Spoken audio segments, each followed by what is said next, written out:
5 باتیں اپنا لیں، اللہ تبارک و تعالیٰ ان 5 باتوں کی وجہ سے دنیا میں عزت اور آخرت میں کامیابی عطا کریں گے۔ 5 باتیں کون سی ہیں یہ جاننا اشد ضروری ہے۔ سب سے پہلی بات ہے ایمان کو مضبوط کرنا۔ اللہ تعالیٰ قرآن مجید فرقان حمید میں ارشاد فرماتا ہے، یا ایھا الذین آمنوا آمنوا باللہ ورسولہ والکتاب الذی نزل علی رسولہ۔ سورۃ النساء میں اللہ تعالیٰ پہلے ایمان والوں کو ایمان لانے کا حکم دے رہے ہیں۔ اس سے معلوم ہوتا ہے کہ ایمان ایک دفعہ لا کر فارغ نہیں ہو جاتے، بلکہ اسے تازہ کرتے رہنا اور عمل سے مضبوط کرتے رہنا ضروری ہے۔ یہ آیت ان مسلمانوں کو آئی تھی جو زبانی تو مسلمان تھے لیکن اعمال میں سستی کرتے تھے۔ اللہ تعالیٰ نے انہیں متنبہ کیا کہ ایمان کا دعویٰ صرف زبان سے نہیں بلکہ دل، عمل اور اخلاق سے بھی ثابت ہونا چاہیے۔ حضور تاجدار کائنات صلی اللہ علیہ وآلہ وسلم نے ایمان کی بنیاد 6 چیزوں پر رکھی۔ دیکھیں، نمبر 1 اللہ پر ایمان، نمبر 2 فرشتوں پر ایمان، نمبر 3 کتابوں پر ایمان، نمبر 4 رسولوں پر ایمان، نمبر 5 آخرت کے دن پر ایمان، اور نمبر 6 تقدیر یعنی قسمت پر ایمان۔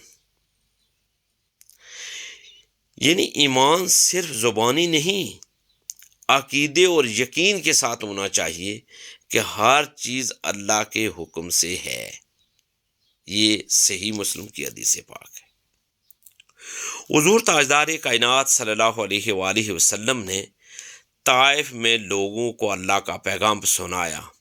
لوگوں نے آپ پر پتھر مارے، لہو لہان کر دیا، لیکن آپ کا ایمان اور اللہ پر بھروسہ ذرا برابر نہیں ٹوٹا۔ آپ نے بد دعا نہیں دی بلکہ دعا فرمائی اور فرمایا، اے اللہ ان کو ہدایت دے دے، یہ نادان ہیں۔ صحابہ کرام رضوان اللہ علیہم اجمعین کی زندگیاں بھی ہمارے سامنے ہیں۔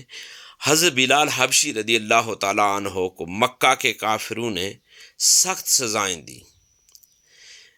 دیکھیں، گرم ریت پر گھسیٹا، سینے پر پتھر رکھ کر مارا، مگر ان کی زبان پر صرف عہد عہد تھا۔ یہ ایمان کی وہ طاقت ہے جو دنیا کے عذاب کو بھی ہلکا کر دیتی ہے۔ ایمان وہ درخت ہے جسے قرآن، نماز، دعا اور اعمال صالحہ سے سینچنا یعنی پانی دینا چاہیے، ورنہ وہ سوکھ جائے گا۔ دوسری بات جس پر ہم نے عمل کرنا ہے وہ نماز کی پابندی ہے۔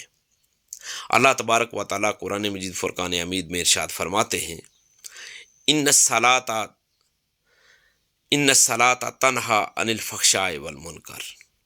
سورۃ العنکبوت میں اللہ تعالیٰ ارشاد فرماتا ہے، نماز انسان کو برے کاموں اور بے حیائی سے روکتی ہے۔ نماز صرف جسمانی حرکت نہیں بلکہ اللہ سے جڑنے کا ذریعہ ہے۔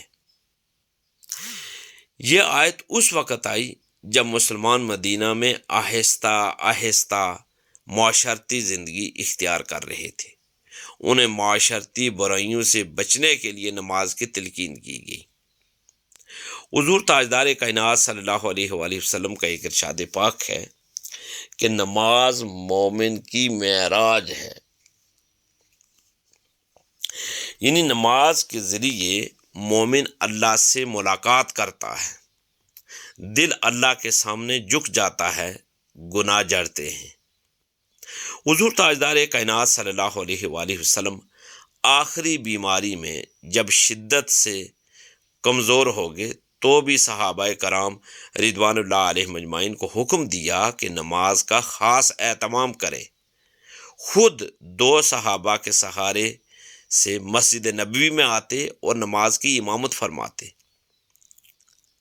صحابہ کرام رضوان اللہ علیہم اجمعین کی مثالیں بھی ہمارے سامنے ہیں۔ حضرت علی رضی اللہ تعالیٰ عنہ پر ایک دفعہ میدان جنگ میں تیر لگا، درد کی شدت سے نکالنا مشکل تھا۔ انہوں نے کہا، جب میں نماز میں مصروف ہو جاؤں تو تیر نکال دینا۔ نماز میں اتنا خشوع یعنی دل کا جھکاؤ تھا کہ انہیں درد کا احساس ہی نہیں ہوا۔ اس سے پتہ یہ چلا کہ جو نماز کو سنوارے گا اللہ اس کی زندگی سنوار دے گا۔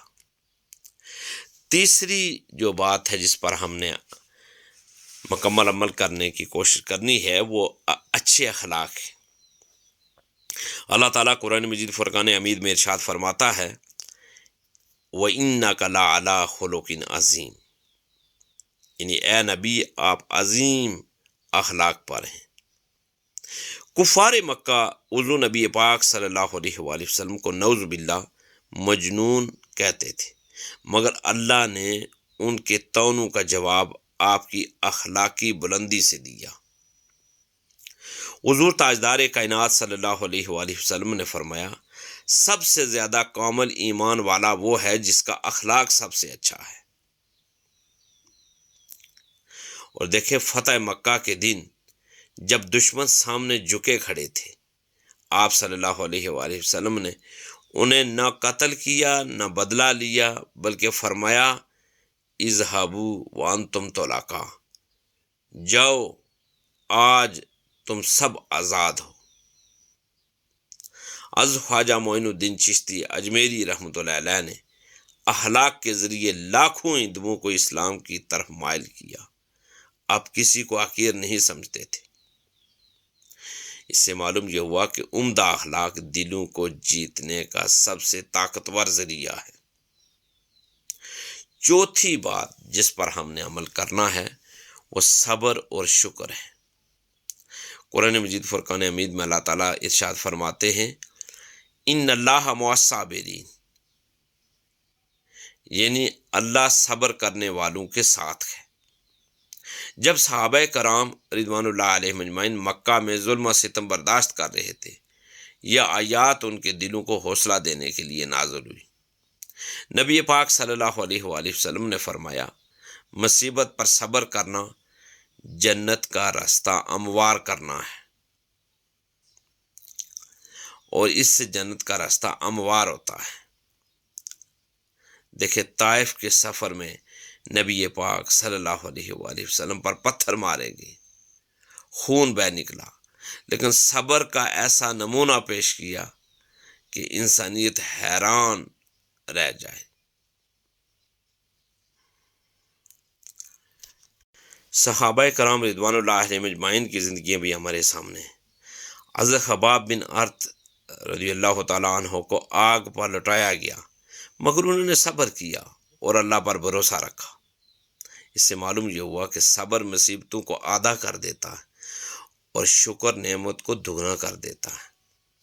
پانچویں بات جس پر ہم نے عمل کو یقینی بنانا ہے وہ قرآن و سنت کو زندگی کا راستہ بنائیں، یعنی اپنی زندگی قرآن و سنت کے مطابق گزاریں۔ اللہ تبارک و تعالیٰ قرآن مجید فرقان حمید میں فرماتے ہیں وما آتاکم الرسول فخذوہ وما نہاکم عنہ فانتہوا، فرمایا جو رسول تمہیں دے وہ لے لو اور جس سے منع کرے رک جاؤ۔ صحابہ کرام رضوان اللہ علیہم اجمعین کو یہ حکم دیا گیا کہ وہ اپنے معاملات میں محض عقل یا خواہشات کی پیروی نہ کریں، بلکہ نبی پاک صلی اللہ علیہ وآلہ وسلم کی سنت کو معیار بنائیں۔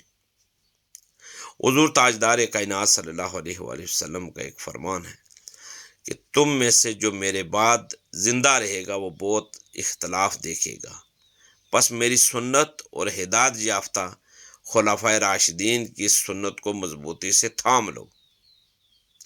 حضور نبی پاک صلی اللہ علیہ وآلہ وسلم کی پوری زندگی قرآن کا عملی نمونہ تھی۔ ام المومنین حضرت عائشہ صدیقہ رضی اللہ تعالی عنہا سے جب آپ کا اخلاق پوچھا گیا تو فرمایا آپ کا اخلاق قرآن تھا، یعنی پیارے آقا صلی اللہ علیہ وآلہ وسلم کا جو اخلاق ہے وہ قرآن تھا۔ اولیاء کرام کی مثالیں بھی ہمارے سامنے ہیں۔ حضرت امام شافعی رحمۃ اللہ علیہ نے فرمایا جب مجھے کوئی مسئلہ درپیش ہوتا تو سب سے پہلے قرآن و سنت کی طرف رجوع کرتا۔ اس سے معلوم یہ ہوا کہ جس نے قرآن و سنت کو تھاما وہ کبھی گمراہ نہ ہوگا۔ ان ساری باتوں کا خلاصہ یہ ہے کہ اگر ہم ایمان کو تازہ کرتے رہیں، نماز کا اہتمام کریں، اخلاق کو سنواریں، مصیبتوں میں صبر کریں اور قرآن و سنت کی تعلیمات پر عمل کریں تو انشاءاللہ دنیا میں عزت اور آخرت میں جنت ہمارا مقدر ہوگی۔ مجھے امید ہے میری بات آپ کو سمجھ آ گئی ہوگی۔ اللہ تعالیٰ سے دعا کرتا ہوں کہ اللہ تبارک و تعالیٰ ہمیں ان 5 باتوں پر عمل کرنے کے اللہ تعالیٰ ہمیں توفیق بھی دے، ہمت بھی دے۔ اللہ تبارک و تعالیٰ آپ کا، میرا، ہم سب کا حامی و ناصر ہو۔